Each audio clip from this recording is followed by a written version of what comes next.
भएको तपाईँले हो? हामी झन् तपाईँ आउँदै हुनुहुन्छ भनेर यो स्वागतको तयारी गरिरहेको छु। तपाईँले चाहिँ हामीलाई यस्तो गर्ने? भाइ तपाईँलाई जस्तो नाटक गर्न आउँदैन र मेरो तपाईँहरू कोही पनि होइन।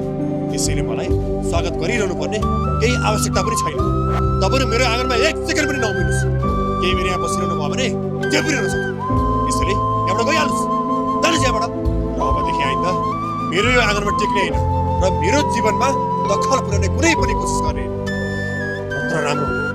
यो माला, जुन माला लगाएर तपाईँ भान्जा साँच्चै जिउँदै हुनुहुन्छ कि हुनुहुन्न भन्ने कुरा पत्ता लगाउनको लागि लगभग 3 रात जति मेरो माइतीको झ्यालमा गएर चियो गरेर हेर्नु भएको थियो। हाम्रो मनमा त्रास पैदा गरिदिनु भएको थियो। त्यतिसम्म डराइरहनु पर्दैन। तपाईँले पाउने सजाय एक दिन अवश्य पाउनुहुन्छ। यो माला लाउनुहोस् र आफ्नो बाटो लाग्नुहोस्। आमा च्यापेर दिदीको घरमा भात ढुकेर खाना आएका थियौ। यत्रो भात खायौ। बिमाको पैसा आउँछ अनि काठमाडौँमा घर किनौँला, मोज गरौँला। यही जिनिस हो। नगर चुप्लाक। योजना सफल भएको भए, बिमाको पैसा आएको भए, काठमाडौँमा घर बनाउन पाएको भए बुढा भनेर चेपाएर बस्तीछ होला। अहिले योजना सफल भएन, त्यही भएर मलाई नानावादी भन्छस्। कान्छी त अहिलेसम्म घर पुगेको छैनस्? पुगे आमा, घरको घरमै पुगेर कपडा फेरेर फ्रेस मात्रै के भएको थिएँ। हस्पिटल पनि आइहाल्यो, राम्रोसँग भइहाल्यो। घर पुगिस् हामी त भयो। बाटोमा त केही समस्या परेन नि छोरी? परेन आमा, परेन, केही पनि समस्या परेन। के हुनु काका, 2-3 दिन भइसक्यो हाम्रो घरमा राति आउँदै बहिनी ज्वाइँ सुत्या ठाउँमा झ्यालबाट छ्याउँदै भाग्दै गरिरहेछ। को मान्छे हो न पत्ता लाउनै सकेन।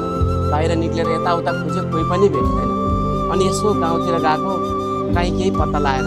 कहीँ तपाईँले चाहिँ राति दिउँसो कोही मान्छे नयाँ अनुहार गरे मान्छे कतै हिँडेको देख्नु भएको छ त काका?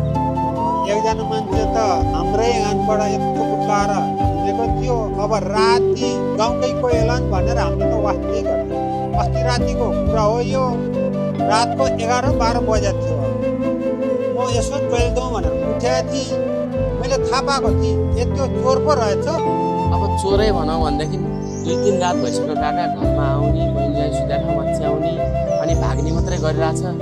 के हराएको पनि छैन। के हो पत्तै लाउन सकेन काका। के हो, फोन पनि गर्नुहुन्न त? 24 घन्टा फोन गर्नुपर्छ त। फोन नगरे पनि सम्झिराखेको हुन्छु। आफूलाई यहाँ कति धेरै तनाव छ। मलाई फोन गर्न भनेपछि त तपाईँलाई जहिले तनाव हुन्छ है। जहिले फोन गर्छु मलाई तनाव छ मात्र भन्नुहुन्छ। तपाईँलाई मात्र हुन्छ है तनाव? मलाई मात्र त हुन्छ नि तनाव, तिमीलाई त के तनाव हुन्छ र? तिम्रो तनाव भनेको त्यही माया गरेन, सम्झेन, फोन गरेन, यस्तै त होला नि होइन? आफूलाई यहाँ कति ठुलो तनाव छ। घरमा चोर छिरेर धन्नै बर्बाद भएको थियो।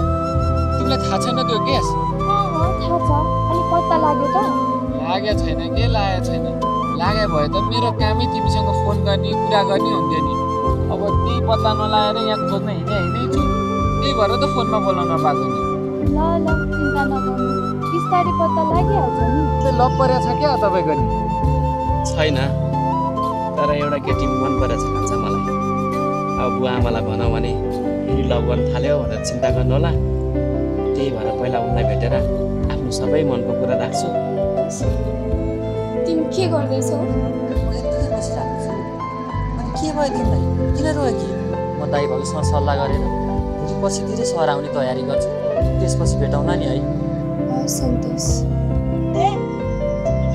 कता हिँडे हो त? एक बिहान यति चिक्क परेर तँलाई ती तल जानलाई यस्तो चिचिक्क परेर हिँड्नुपर्छ? नयाँ लुगा लगाएको छ, चस्मा ढल्काएको छ। अब घरै बाँच्न आउने गरेर खोइ त्यो चाहिँ के हो छरिया छ। खास कुरो चाहिँ के होला भन्छ? त्यस्तो के होइन क्या आमा, म आइहाल्छु। ए ठुले अहिले बिहानैदेखि त्यो गनाउने जिउ गरी छर्दै थिए, छ्यास पार्दै थिए। त्यो गन्नाले गर्दाखेरि अहिलेसम्म टाउको दुखिरहेको छ मेरो। होइन, त्यो गनाउने हो कि बसाउने जिउ गरी छर्किएर चस्मा ढल्काएर एकै बिहानै कता बजार गएर आउने रे के ठुल्दै जान दिनु न। यत्रो भएको छोरालाई कस्तो छोरी मान्छेलाई जस्तो बन्धनमा राख्न खोज्नु भएको तपाईँहरूले?